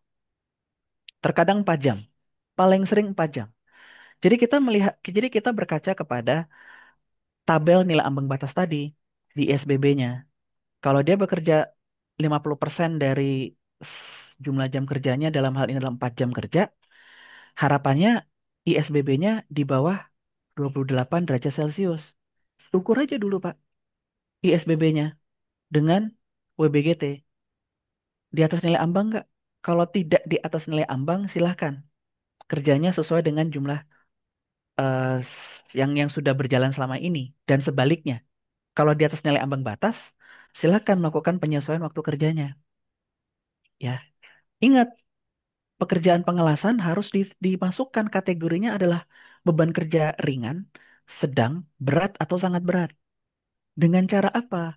Dengan penghitungan beban kerja menggunakan SNI 70 tadi, 7042 tadi. Perlu. Sehingga kita akan lebih objektif untuk mengatakan ini harus ada pembatasan waktu.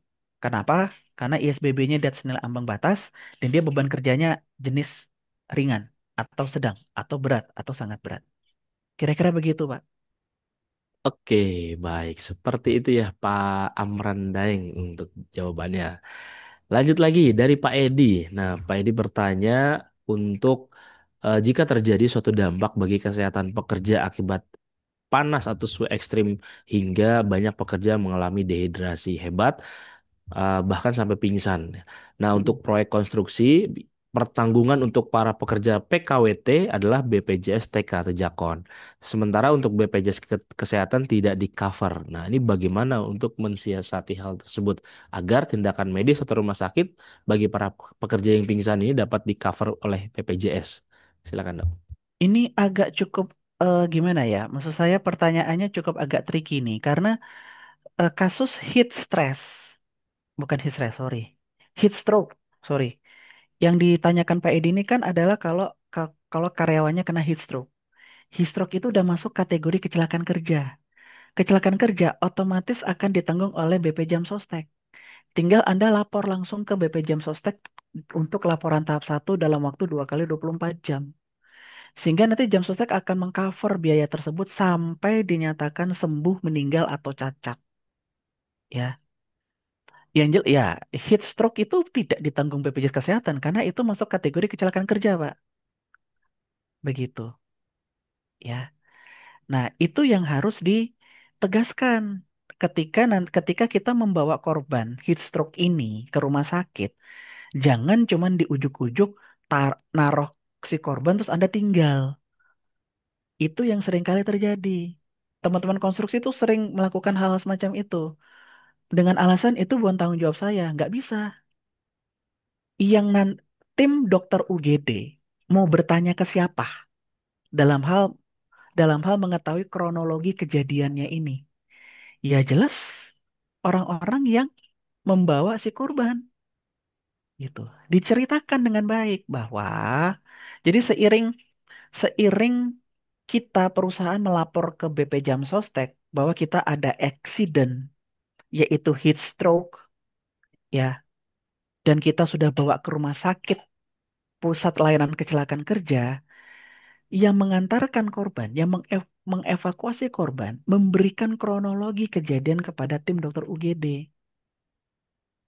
Nah, ketika tim dokter UGD sudah tahu, sudah mendapatkan informasi dengan jelas dan lengkap bahwa ini kasus kecelakaan kerja, maka rumah sakit akan menghubungi BP Jam Sostek juga untuk ngasih tahu ini ada korban Jam Sostek ya, di mana nanti akan minta yang namanya dokumen-dokumen persyaratan, termasuk laporan kronologi kronologi kejadian yang dibuat oleh perusahaan gitu. Nah, itu caranya.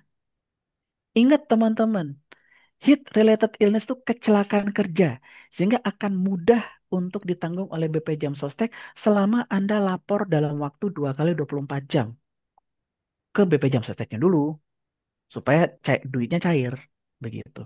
Dan memang tidak akan ditanggung oleh BPJS Kesehatan atau ditanggung oleh JKN, enggak. Karena ini memang kasus kecelakaan kerja. Kasus kecelakaan kerja lebih enak dikelolanya, ya. Kira-kira seperti itu. Oke, baik. Seperti itu ya, Pak Edi untuk jawabannya. Nah, ini pertanyaan lanjutan dari Pak Bambang. Bagaimana cara kita memitigasi dan langkah penanganan heat stress, mengingat pekerja proyek di area outdoor dengan paparan panas langsung dan lokasi kerja dekat dengan laut, panas dan kelembaban udara yang tinggi dan bekerja rata-rata 8 sampai 10 jam per hari. Silakan, Dok. Jawabannya aklimatisasi, Pak. Jawabannya itu. Di mana buat teman-teman tersebut, tolong dilihat. Ini kan sudah masuk kriteria dia sudah terekspos dengan pajan radiasi panas. Kerja di tepi laut, tepi pantai ya. Nah, pertanyaan keduanya, apakah karyawan tersebut sudah terekspos oleh panas selama 2 minggu terakhir ini? Sudah atau belum? Kalau emang dia sudah terbiasa terkena pajanan panas kerja di lapangan seperti itu, di dalam algoritma ini disebut continue normal work schedule. Lanjutkan jadwal kerja normalnya, tapi ada precaution, ada mitigasinya. Mitigasinya apa? Ya, Anda sediakan pengukuran WBGT, pengukuran ISBB-nya dilakukan, terus tetap interval istirahatnya diatur, ya. Harus ada tempat berteduh dahulu untuk teman-teman bisa beristirahat, ya, untuk memulihkan cairan tubuh yang sudah keluar dengan meminum air elektrolit yang telah disediakan di ruang di tempat berteduh tersebut, ya. Dan juga nanti ketika udah selesai bekerja, mereka proses pendinginan, cooling down dulu sebelum mereka langsung main pergi aja. Ya, cooling down dulu badannya. Itu kalau pekerja yang dimaksud oleh Pak Bambang adalah dia sudah terbiasa bekerja di area panas minggu, dalam kurun waktu 2 minggu terakhir ini. Tapi kalau ternyata tidak, Dia baru pertama kali nih mau terjun di area kerja panas tersebut ya, yang lokasi dekat laut itu ya. Dan memang dia belum pernah bekerja di tempat kerja yang panas, maka aklimatisasi dilakukan. Initial aklimatisasi. Hari pertama 10% dari satu shift. Hari kedua 20% dari waktu shift. Hari ketiga 30% dari waktu shift. Dan nanti hari-hari berikutnya tambahkan 10%, 10%, 10%, sampai nanti harapannya di hari ke-10 sudah bisa kerja satu shift. Gampangnya begitu, gampangnya. Ya, jadi ikutin algoritma ini, Pak. Ya, insya Allah tidak ada insiden terkait tentang heat related illness ini. Ya, mudah-mudahan bisa menjawab. Oke, baik. Seperti itu ya Pak Bambang ya. Ternyata luar biasa ya. Kita kalau kerja di bawah terik panas juga, wah ini resikonya sangat tinggi juga ya dok ya. Oke, Hmm. nah Bapak Ibu yang mau bertanya langsung juga silahkan bisa klik raise hand ya. Nanti kita akan berikan kesempatan untuk bertanya langsung dengan Dr. Wendri. Satu pertanyaan lagi dari Pak Mulyadi. Bagaimana cara seorang safety melakukan evaluasi terhadap kesehatan kerja para pekerjanya akibat paparan tekanan panasnya nih dok? Hmm, saran saya sih Pak Mulyadi di tempat Anda tuh sudah punya tenaga kesehatan kerja, Pak. Harapannya begitu. Karena yang bisa untuk melakukan evaluasi kesehatan itu bukan safety officer, Pak. Kecuali kalau safety officernya para medis, perawat kayak gitu boleh. Tapi kalau latar belakangnya adalah engineer, sarjana sastra, sarjana ekonomi gitu ya. Nggak, jangan. Serahkan itu kepada pihak yang berkepentingan, pihak yang punya wewenangnya. Yaitu tenaga kesehatan kerja. Mau paramedis K3 kek, mau dokter K3 silahkan. Untuk melakukan evaluasi kesehatan tersebut. Nah, kalau kita bicara teori tadi, ya yang saya izin akan tampilkan lagi ya ke teman-teman adalah untuk evaluasi kesehatan tadi itu adalah ya kita melakukan pengukuran ini menurut ISO 9886 ini. Empat parameter kita harus ukur, kita evaluasi. Suhu inti, suhu kulit, frekuensi nadi, dan berat badan. Diukur tuh. Ya, cuman kan kalau Pak Mulyadi diminta untuk colok dubur kan nanti dibilang sodomi, kan nggak enak begitu loh. Jadi makanya lebih baik ya yang melakukan itu adalah bukan safety officer. Safety officer mendampingi, monggo silahkan. Tapi yang melakukan secara prakteknya itu adalah tenaga kesehatan kerjanya. Baik itu para medis K3 ataupun dokter K3-nya. Ya, nanti mereka punya wewenang untuk saya ukur ya suhu intinya ya. Mau lewat mulut, lewat telinga atau lewat dubur, udah gitu aja. Gampang ngomongnya gitu maksud saya gitu. Itu harus diukur, nggak bisa nggak. Itu wajib hukumnya. Yang selama ini nggak dilakukan. Di setiap sektor industri manapun yang memang berhadapan dengan iklim kerja panas, ketika melakukan evaluasi kesehatan, parameter satu ini nggak pernah diukur. Yang diukur tuh cuman hanya suhu kulit, frekuensi nadi, sama berat badan. Padahal parameter keempat ini juga penting sekali. Kenapa? Berbicara terhadap sistem regulasi suhu. Apakah otaknya sudah mengalami kekacauan atau tidak dalam mengatur suhu badan tersebut? Ya, kalau suhu kulit mewakili kemampuan tubuh untuk melepas panas tubuh. Itu suhu kulit, ya. Kemampuan tubuh untuk melepas. Tapi kalau suhu inti, kemampuan tubuh untuk meregulasi, mengatur suhu tubuhnya. Kita butuh parameter ini di dalam pengukuran, ya. Mudah-mudahan bisa menjawab. Oke, baik. Seperti itu ya Pak Mulyadi ya. Satu lagi ini dari Pak Jufri. Pak Jufri ini seringkali keluar ruangan untuk ngecek kondisi plan dengan Hmm. cuaca yang panas. Ketika masuk lagi ke ruangan yang ber-AC, seringkali badannya sakit. Nah, kira-kira saran Dokter Wendri untuk menghindari rasa sakit itu seperti apa? Sedangkan yang tadi Dokter Wendri sebutkan untuk minum-minum obatan itu tidak baik ya. Kalau mungkin secara rutin. Nah, ini bagaimana dok? Silakan. Nah, kalau kita bicara dalam hal sering meminum obat-obatan itu, kata itu nih maksudnya apa nih? Apakah bicara tentang obat anti hipertensi kah? Atau obat anti obat untuk kejiwaan kah atau obat untuk ngurusin badan ya. Ya, itu perlu dilihat dulu. Kalau memang si yang bersangkutan dalam ini Pak Bapak sendiri memang penderita hipertensi atau memang penderita alergi ya atau penyakit autoimun atau memang berat badannya gendut sehingga harus minum obat untuk untuk membakar lemaknya, ya dalam hal memitigasi sebelum melakukan patroli lapangan, ya maka mau tidak mau suka tidak suka, Anda harus mengkonsumsi air elektrolitnya lebih banyak. Ya, patokan dalam hal kebutuhan dasar tubuh terhadap cairan, ya itu kalau kita berdasarkan berat badan tubuh, ya 1 kilogram berat badan itu membutuhkan cairan itu sebanyak 30 cc, 30 hingga 50 cc. Silahkan hitung matematika sederhana. Kalau Anda berat badan 80 kilo, ya 80 kali 30, 8 atau 80 kali 50 sekalian. Ya, itu hanya kebutuhan tubuhnya saja sebelum terpapar pajanan radiasi panas. Ketika kita sudah keluar untuk terpajan dengan radiasi panas, maka kebutuhan cairan kita tuh bertambah 30% dari total cairan tadi. Silakan dihitung, silakan diatur jam minumnya mau jam berapa. Ya, jadi kebutuhan cairan tubuhnya harus dipenuhi supaya Bapak tidak terkena kondisi heat cramps. Yang dialami oleh Bapak tuh heat cramps tuh, otot-ototnya sudah bermasalah karena cairan tubuhnya nggak terpenuhi, begitu.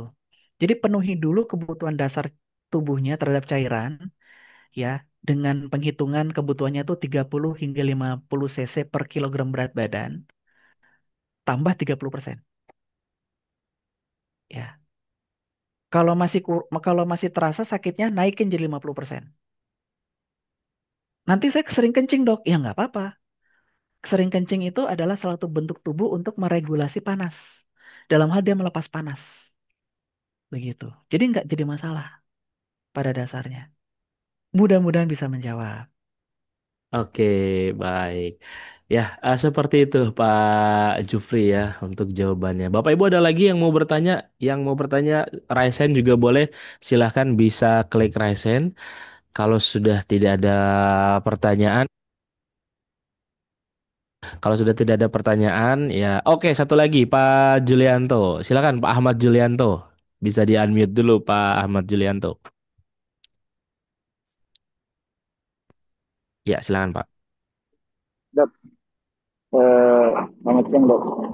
Ini Yang saya mau tanya yang mengenai ketika seorang seperti tadi mendampingi eh, manpower yang sakit gitu dok ya. Itu berarti yang harus menanganinya harus bagian paramedik atau seperti ketiga kesehatan langsung gitu ya dok ya. dalam hal konteks dalam hal konteks evaluasi kesehatan ya maksudnya ya. Ya, betul. Itu dok. Jadi kalau semuanya perusahaan itu maksa dari safety officer atau safety man gitu dok, itu apakah ini diperbolehkan atau memang harus cari paramediknya langsung gitu dok? Atau gimana Ah, dok? Atau oke. mereka boleh membuat istilahnya itu statement bahwasanya bapak ini juga bisa jadi paramedik itu dia ada-adain sama dia gitu dok. Itu seperti itu diperbolehkan nggak sih dok? Ya, terima kasih dok. Oke. Ini pertanyaan sangat faktual banget di lapangan di mana perusahaan itu nggak mau tahu dengan alasan ente kan udah sertifikasi ahli K3. Ente kan sudah dapat materi tentang pengawasan kesehatan kerja. Jadi harusnya kamu ngerti tentang kesehatan dong. Oke, itu sama saja mengatakan kepada saya, kamu kan udah belajar masak, berarti kamu bisa masak masakan Perancis dong. Ke Ya, dok. saya gitu. Padahal saya pada dasarnya nggak bisa masak-masak sama sekali. Paling cuma masak telur atau merebus air doang kalau saya. Ya, Iya dok. barusan ada yang ketawa di tempat saya barusan. Oh, ketahuan deh rahasia gelap saya. Ya, kita harus memberikan pengertian kepada pengurus perusahaan bahwa wewenang beda antara wewenang sama ilmu. Ilmu saya dapat, ilmu masak saya dapat. Tapi yang punya wewenang untuk masak itu bukan saya. Yang masak tetap juru masak, gitu loh. Baiknya begitu. Nah, kalau tetap dipaksakan oleh pengurus, ya kita tetap hanya sebagai safety officer yang sudah bersertifikasi ahli K3 umum, kita cukup hanya sebatas mengikuti acuan ISO saja. Ngikut itu doang, dah. Bahwa saya mengikuti acuan ISO tadi 9886, ternyata ada temuan. Dan ini harus segera dibawa ke rumah sakit. Dah, gitu aja selesai. Gampangnya gitu aja. Jadi Pak Julianto cuci tangannya seperti itu. Cuci Oh gitu tangannya. ya. Iya dong. Loh, Pak Julianto bukan dokter kan? Bukan paramedis kan? Cuman kan perusahaan kan tidak mau tahu. Tidak mau tahunya Iya. kan karena dia punya pandangannya adalah ahli K3 umum sudah dapat materi tentang pengawasan kesehatan kerja. Sehingga dari kacamata pengurus perusahaan mengatakan bahwa ahli K3 umum sama dengan dokter. Ini nih pemahaman pemahaman sesatnya di sini nih. Oleh karena pemahaman sesat ini, maka Anda dipaksa untuk melakukan hal tersebut. Oke. Jadi Pak Julianto sama teman-teman ngakalinnya adalah ya sudah saya ikut saja acuan dari ISO 9886. Nanti kalau ternyata ada temuan dari evaluasi menurut ISO 9886 tersebut, maka ini evakuasi ke rumah sakit dah gitu aja. Kan Anda bisa loh, kan saya kan mengawasi Pak. Materi ilmu yang saya terima kan mengawasi, bukan mengobati ya, mengawasi. Pengawas kan nggak harus terjun terjun mengobati kan, atau terjun bertindak kan, mengawas saja gitu. Jadi ya Iya. ketika memang bukan wewenangnya Mas Julianto, Pak Julianto dan juga teman-teman sebagai ahli K3 umum, yaitu bukan fungsi pengawasan, ya serahkan kepada yang berwenang gitu. Nah, yang berwenang itu siapa? Ya sudah kita evakuasi ke rumah sakit gitu. Rumah sakitnya saya sarankan pada teman-teman rumah sakit yang sudah bekerja sama dengan BPJS Sostek yang ada nama sekarang tuh namanya bukan RSTC. RSTC itu singkatan dari Rumah Sakit Trauma Center. Sekarang namanya PLKK, Pusat Layanan Kecelakaan Kerja. Dah, biar mereka yang ngurusin. Pak Julianto tinggal terima jadi aja. Terima jadi dalam hal, "Dok, gimana, Dok? Karyawan saya dari hasil tadi evaluasi saya lewat ISO 9886, bener nggak dia sakit?" Gitu. Gitu aja, Pak. Biar nggak disusahin. Iya. Ini ini kalau kita berasumsinya pengurus perusahaannya memang begitu, gitu loh. Ahli K3 sama dengan dokter, pemahaman sesatnya itu. Tapi kalau sebaliknya pengurus perusahaannya itu waras, oh kan memang dia bukan dokter atau bukan paramedik. Ya sudah deh, saya sediakan paramedik untuk nanti mengelola si eh, evaluasi kesehatan tersebut, kira-kira gitu. Mudah-mudahan bisa menjawab. Benar. Oke, baik. Seperti itu ya, Pak Julianto untuk jawabannya. Dan ini ada komen dari Pak Bima, begitulah konspirasi K3 dok katanya. Samsak berjalan katanya. Hah? Oke, baik Bapak Ibu semuanya. Tak terasa ya kita sudah sampai di pukul 15.00 ya, 05 sekarang ya. Tak terasa dan nanti kita agendakan kembali bersama Dr. Wendri ya. Menarik ya kalau kita bahas soal hal yang seperti ini ya bersama Dr. Wendri. Nanti kita akan agendakan kembali materi-materi menarik lainnya bersama Dr. Wendri. Dan sebelum kita closing, seperti biasa kita dengarkan dulu closing statement dari Dr. Wendri. Pada Dr. Wendri dipersilahkan. Baik. Jadi teman-teman di siang hari ini teman-teman sudah belajar tentang bagaimana kita mengelola dampak dari iklim kerja panas. Yang terpenting di sini teman-teman bahwa kita harus melakukan pengukuran ya iklim kerja panas ini untuk kita memastikan apakah area kerja kita itu memang memiliki risiko tinggi untuk mengalami yang namanya penyakit pajanan panas tersebut. Ya, kita harus ukur, kita harus masukkan ke dalam hira kita dan kita harus masukkan ke dalam rencana tanggap darurat kita dalam hal bagaimana kita mengelola ya, memitigasi penyakit pajanan panas tersebut. di mana penyakit pajanan panas ini pada konteksnya adalah dia masuk kategori kecelakaan kerja yang bisa kita langsung klaimkan ke BP Jam Sostek.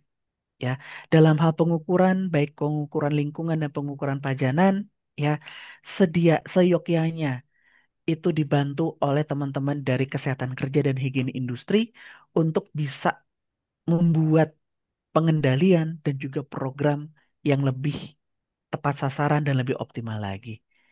Ya, mudah-mudahan ini bisa memberikan pencerahan buat teman-teman dan bisa diterapkan di tempat kerjanya teman-teman masing-masing. Demikian penutup dari saya. Terima kasih.